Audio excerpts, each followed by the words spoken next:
Good afternoon everybody, and welcome back to Kent Davidson Urban Adventures. It is lunchtime on Wednesday, December 23rd, 2020, and we're back in the West End area of London, more specifically at the back of Holborn Underground station, and this is the start point in a walk in which I'm going to show you a few of my favourite hidden streets, secret passageways and bits of history. So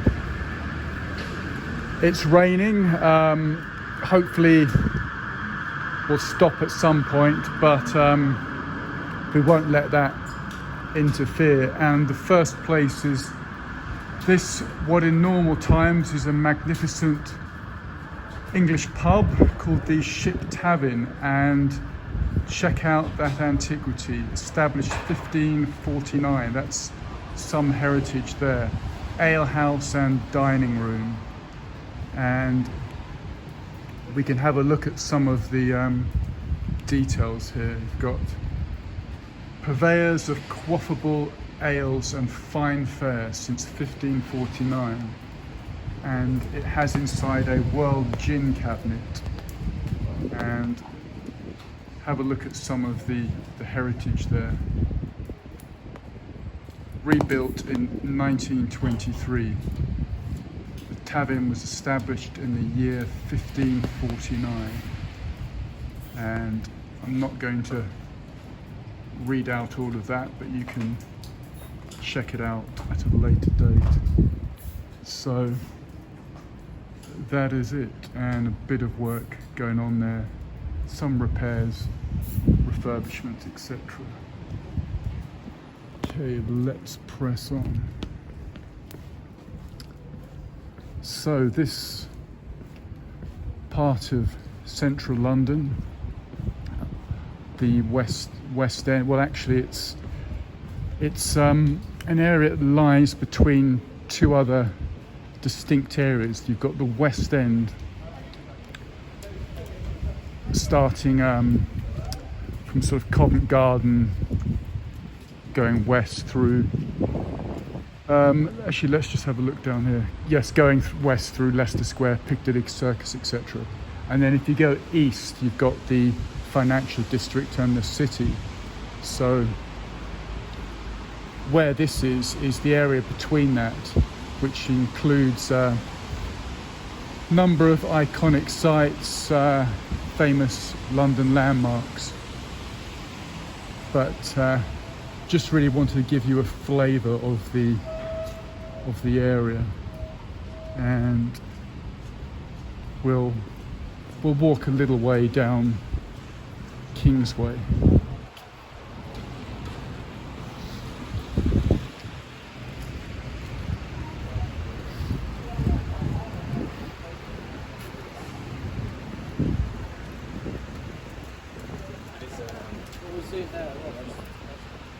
In fact, I'm actually going to go slightly out of where I was planning to show you something pretty interesting.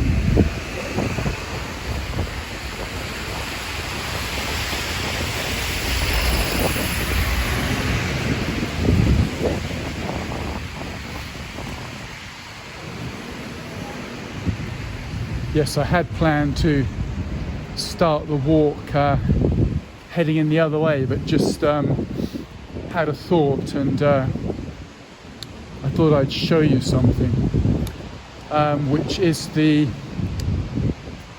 sort of Mason's Temple, shall we say, the home of British Freemasonry. Now, I had passed by here, I think maybe just over a year ago. Again, I think it was around the Christmas time, and the front entrance to this building, to this organisation, was open, and it had a thing saying come in and look at the museum, etc. So I did so, but it was not immediately clear where the museum was, and as you do, I found myself wandering up several flights of stairs until I reached the sort of top levels, and then was not apprehended as such, but questioned by one of the members there, or the staff, saying that I was in a private area and shouldn't be there, but that he was willing to give me a personal tour of the building and the different rooms, which was interesting, and I'll show you the sort of outside of it. So it's quite an impressive thick-walled structure there. You've got these pillars. We'll go over for a closer look. I just found the whole thing a bit bizarre. There were guys sort of trying on different robes and that sort of thing, and everyone was sort of walking quickly downstairs, upstairs, all wearing suits and carrying black briefcases. So I'm keeping an open mind. I find it bizarre, but I must confess I don't know what it's all about. Heard a rumour that Matt Hancock is part of it all. Could be true, could be false, I just don't know. But I'm going to show you just the sort of top there. You've got 1717 to 1967 and some details there. The rain is just about, well, actually it's sort of clearing up now, so I can put the umbrella down and give you a zoom up on some of that detail. So just showing you the sides there, and I mean, look at the size of those lights. They're pretty impressive. And then it says here, as so.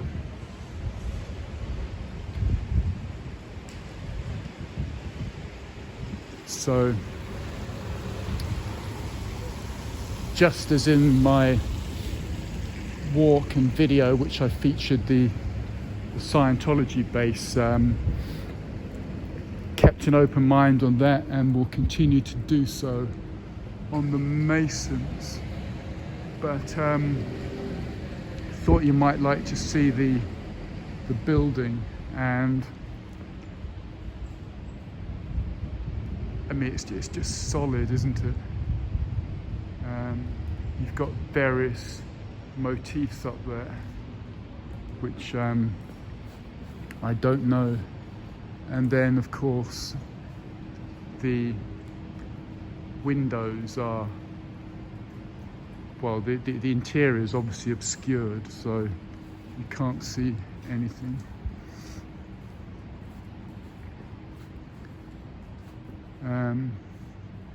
Yeah, I just can't show you anything.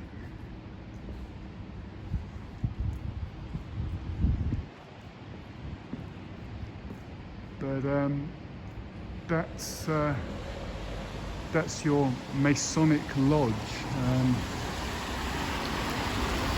There's, I mean, I want to show you some details of the front entrance, but there's a homeless guy just sort of bedded down there, awake. So I thought it'd be a bit disrespectful to sort of shove a camera in his face. So I won't do that. But yeah, just have a look at the things down there. And slightly amusing point, as the tour ended within the building, the gentleman who'd been showing me around sort of touched my shoulder in what you could say is a Masonic grip and said, perhaps you'd like to join. But of course, as a loner and not a club man at all, it's highly unlikely that I'm going to be joining such an organisation. Anyway, was not actually planning to show you this, but remembered it was here, so there we go. Let's press on.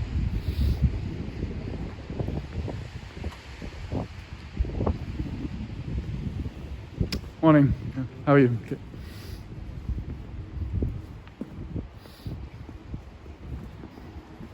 And show you a bit more detail there.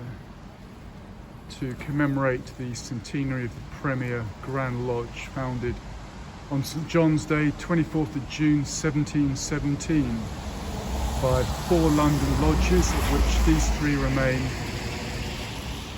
And there's obviously heavy military connections here, and connections to the royal family, the Duke of Edinburgh, I think the Duke of Kent. There's just a number of figures associated with it, but I mean, it's not open in normal circumstances, just that they have this museum which the public are allowed to have a look in.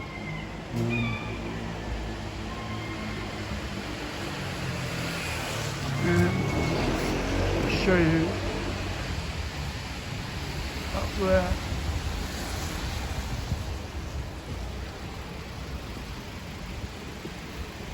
Yeah, the umbrella's down now as the rain's cleared up, so I shall be zooming in if and when required. So that's that.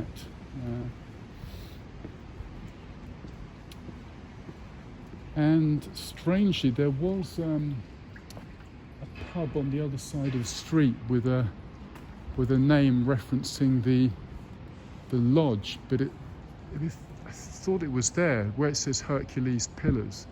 That looks like a name change. I thought the pub was actually called the Freemasons' Arms or something of that nature.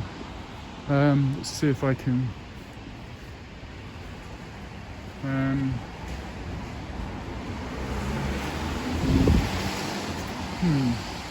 Yeah, that's odd. I was certain that had a connection to the place. Showing you some jumper wear there.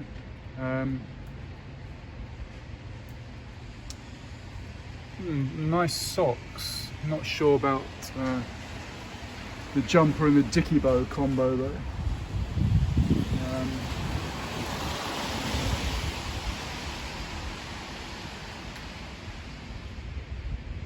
Anyone viewing this video in Japan or Korea may think that this is the look of the English gentleman, but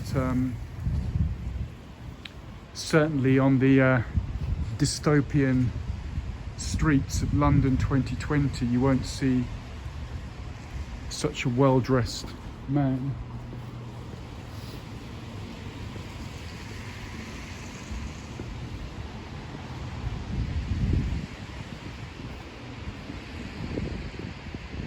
And then this, I believe, is Market Hotel, the Grand Connaught Rooms.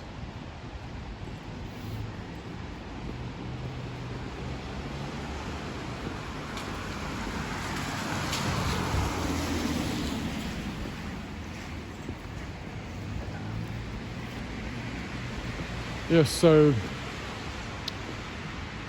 December 23rd, always a slightly quieter day of the year. Obviously,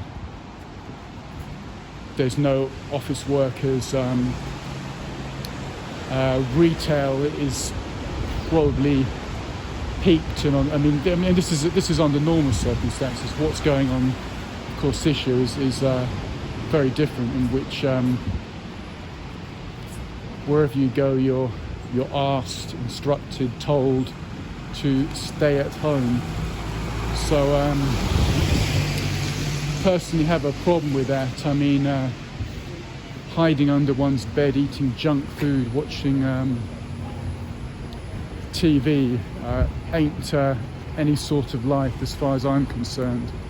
So unless a police officer or a soldier shoves a gun in my face and orders me to get back under my bed, then I'm planning to be out and moving around.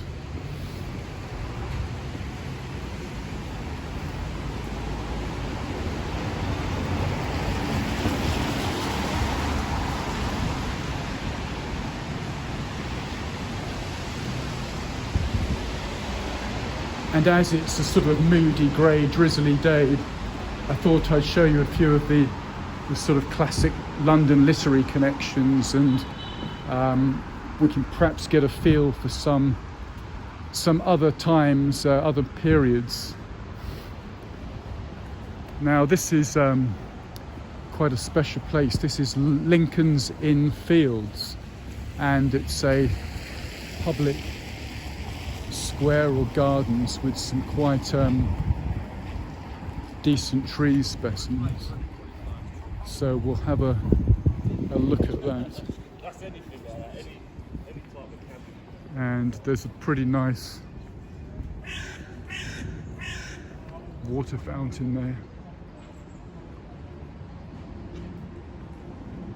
And it says, "The fear of the Lord is a fountain of," and then it doesn't seem to, that's so interesting.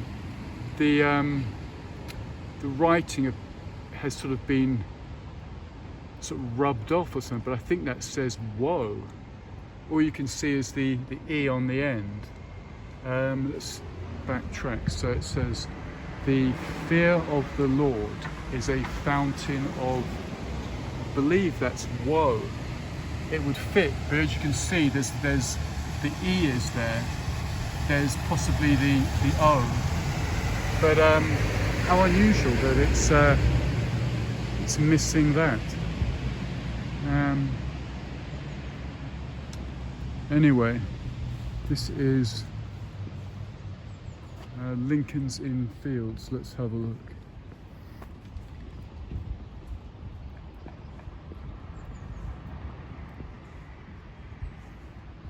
Let's go around here.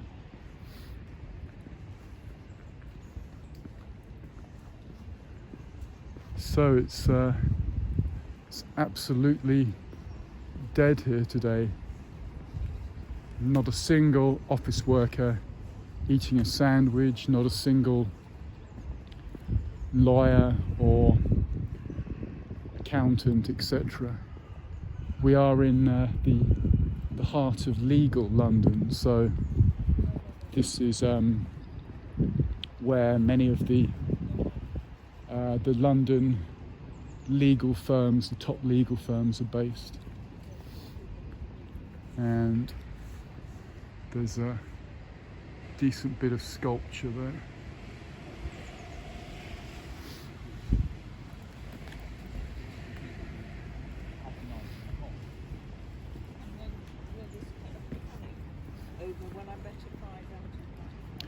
The law courts, that's the word I was looking for, the London law courts and Inns of London as they're known. And I won't film those or go into detail on those, that they really deserve a walk and a video by themselves, but I'll focus on some other aspects.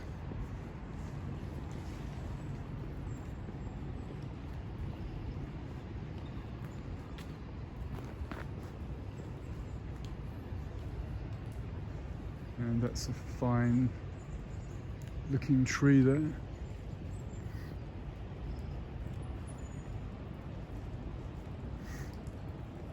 As is that one. Just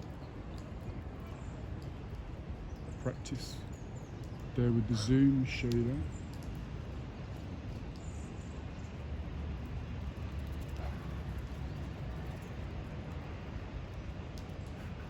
Some playful squirrels there.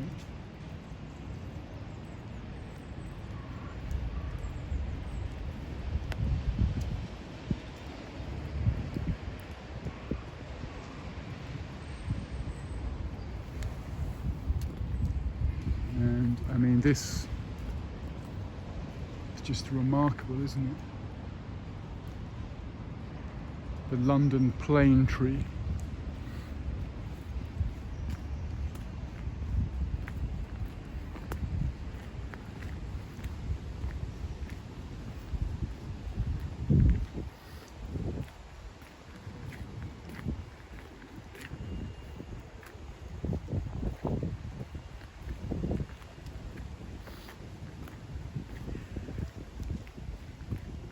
And just show you some of the type of building around here. And I'm going to backtrack because there's something I wanted to show you on the north side of the square, but just look at that.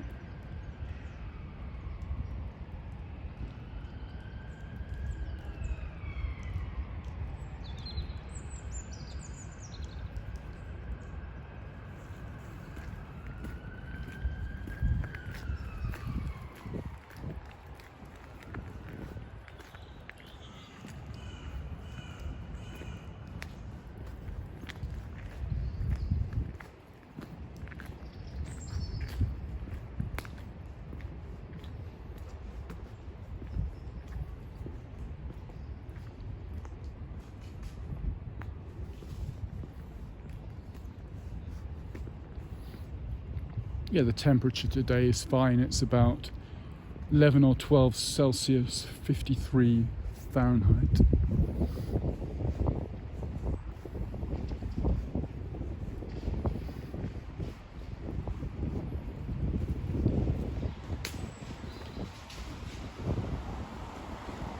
And I hope it stays dry, because after this recording I'll get myself a sandwich and apple juice and probably sit here. So let's hope, fingers crossed, the rain holds off. Now this is what I must show you here. It's a very special place. It's a museum, and I have been inside, I think, just the once, but it's just quite an unusual place. That's an example of one of the rooms inside, and like everything else, it's been forced by the authorities to close, but it's called Sir John Soane's Museum, and I do recommend going online to read up about that, but more particularly to look at some of the photographs and the interior. And there's couple of interesting statues there, which I'll zoom out. One up there. But it's really the interior that warrants the attention, so do check that out. I mean, I just can't show you anything. The windows are boarded up there, but it's a peculiar and interesting place. So do check it out. And there's a little bit of information.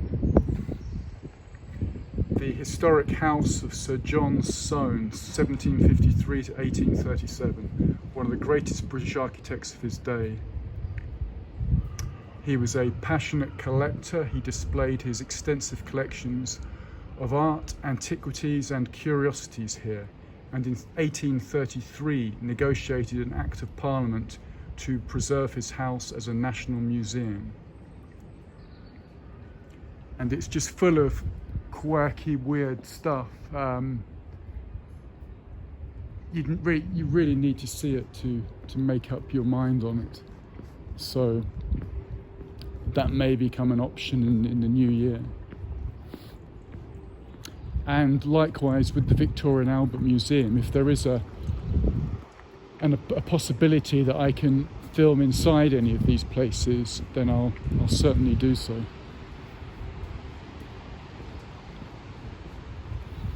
I mean, I'd imagine in past times it was possible if one made the effort to arrange such a thing, but nowadays everything seems to be just a complete hassle. But we'll see.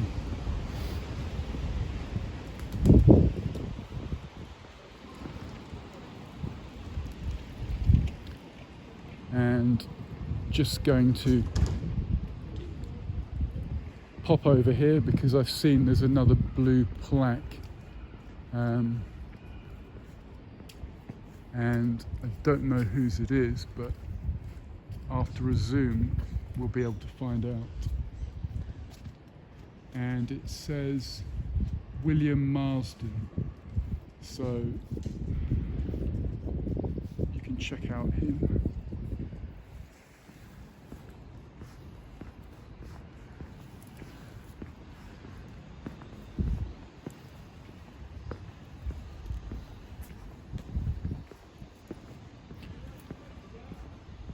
This is a part of London that would be especially dense with the London Heritage blue plaques, because it's central and it's would have been a home to many notaries in the past.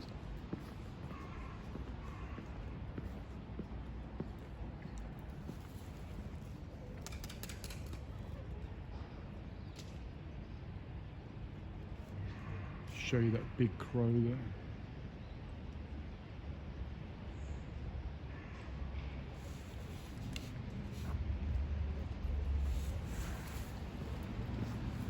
Right.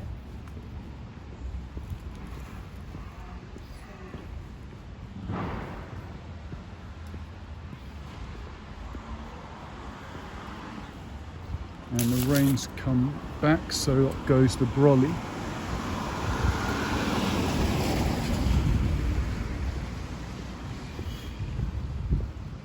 And the Air, I think, has a lot of premises connected to the London School of Economics. So there's one on my right here. Yeah, I think King's College and the LSE have quite a few buildings here that are up under their auspice. And there you've got the London School of Economics and Political Science, Sardinia House. And I do like the names here of the street. This is called Sardinia Street, and there's some other evocative names, but this is a bit of a shame. I was going to show you an absolutely magnificent item called the Old Curiosity Shop, of course famous because of the Charles Dickens connection, but there seems to be a whole lot of work going on behind it, and my God, that's a bit of a shocker.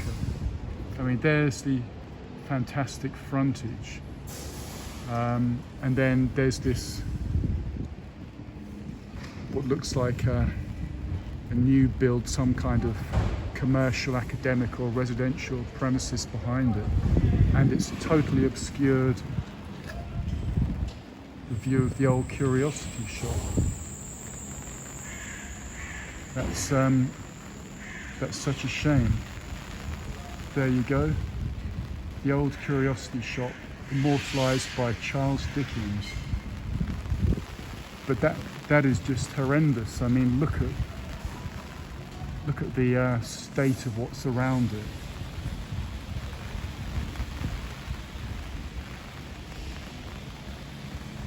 That's just an absolute sign of the times, but I really do need to show you in those windows. So I'm going to be a bit cheeky and try and get in there.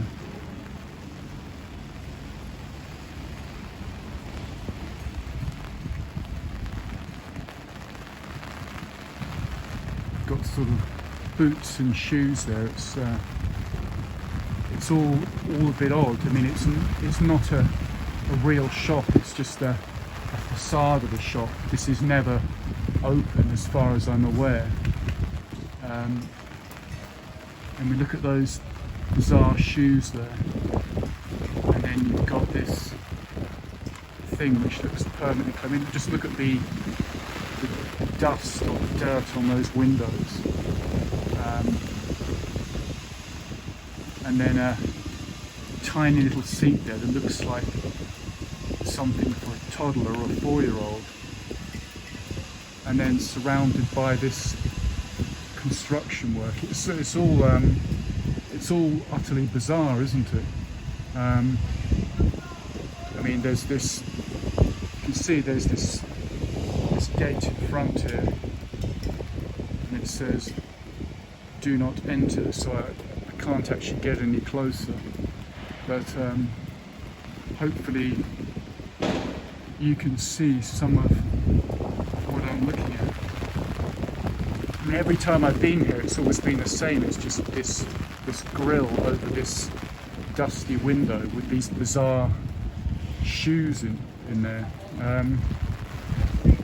It's just interesting to me. I mean, look at the windows there, all curtained up there, and it's raining a bit heavier now. And then I could just show you there.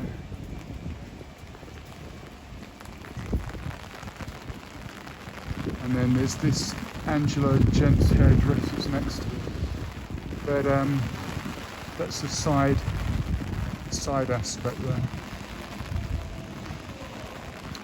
So